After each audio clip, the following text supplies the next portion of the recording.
Okay, this time I'm gonna greet like a German teenager. Na?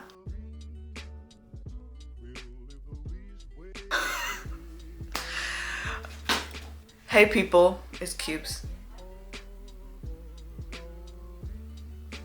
My laptop just talked to me.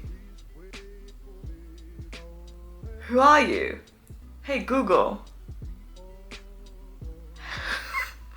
It's me. I'm the problem, it's me. I got a new microphone. Yay! Let's unbox this. It's sticky because there are like 2 tapes here and I actually opened them before I started the video because I don't want to record that much of nonsense. This one is for like beginners. I mean, I already have a microphone that has like only the left soundtrack, so I reckon I can just get one that's sort of okay. So then I would sort of have like one good microphone. What am I talking about? Oh, this is cool because I'm just gonna hold it in my hand, so let me get this out. This is just like a USB microphone. It's very easy. You just need to plug it in to your laptop and then hit start. Yeah, make sure you do that. Okay, I heard the dun dun dun dun. Oh, but there's no, it doesn't have like a direct monitor, so anyway, it doesn't matter. Okay, and now this should be it. Hold it this way. Made in China. I'm not surprised.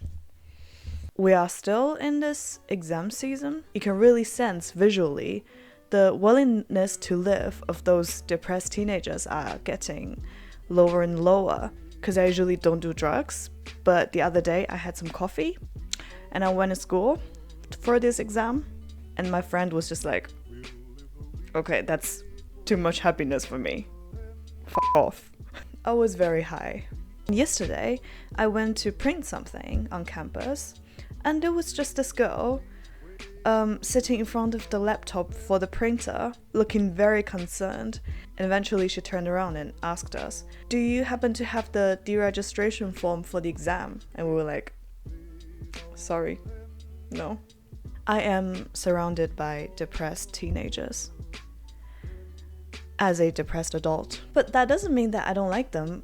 Actually, I'm not that much older than my fellow students. We are all Gen Zs. I just Googled. But when I was in senior high school in China, we still separated people who were born after 2000 from us. Because we had this boy who was born in 2000 and he is something peculiar. His brain just seemed to be very different from the rest of ours. But he is so damn talented. He has his own Bilibili channel as well. It's a Chinese video website. And he just went viral by making some stupid little videos. And he's making a lot of money out of that. And he went to a decent school, even though he didn't seem to be really learning all the time. My point is just that even though I am on average 3 to 4 years older than my classmates, I don't feel that different from them. I mean, age is just a number. We are just equally depressed and terrified of exams. Let's talk about the exams again. I believe everyone has a lot to say and a lot to complain, but we just don't have the platform. I think it's very important for a school or a faculty, at least, to set up the rules for the professors and teachers regarding the extent to which they would like to crush the souls of their students in the exams. Did it make sense? I haven't used like complicated sentences for a really long time. All those tools just make us so dumb. Like spelling correction, ChatGPT, that again. You really need practice to maintain certain level of some of your skills. For example, I grew up speaking Chinese, Shanghainese, and the dialect from my dad's side, but now I only speak Chinese. And it's just less fun because then more people would be able to understand you. I mean, speaking a language that no one understands, it's basically like encoding every message you are transmitting, like a spy.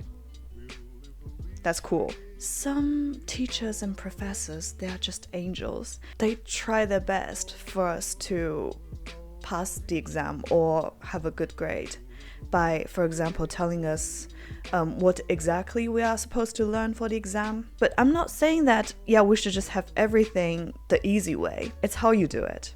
But our generation is more delicate because we grew up in abundance. My dad's generation, my mom was lucky enough because she grew up in a village and they had their own farm.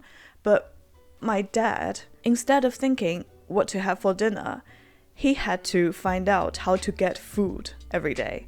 He grew up in poverty and starvation, and he literally looked like a monkey. So when we all have full bellies, of course we would have more energy and time to think about other things. We also have a lot more distraction. Every day there's like floods of information and stimulation that lead to exhaustion and burnouts in our brains. You could say, yeah, we lack self-control. But if your class groups are on your phone, if you have to check your emails that could be essential and school related on your phone, many other things that are learning related, like those learning apps we can use to aid our study. So my solution is that we need a law that the schools have the right to take our phones away from us until we are finished with our exams.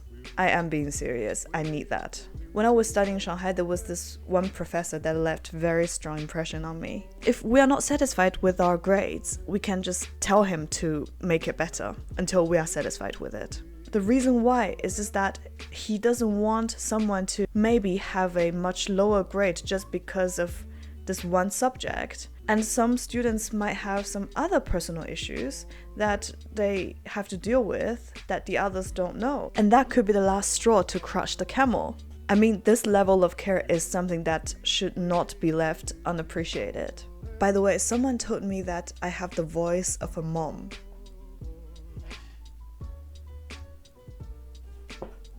Is that true? Can anyone confirm this? What does that even mean? Because it's very deep. Okay, let's try it. Sean, clean up your shit and come downstairs for dinner. Okay, I've been recording for 40 minutes, but the actual video might only be like 10 minutes in total. So to save memory, that'll be it for today, and see you in the next one. Bye.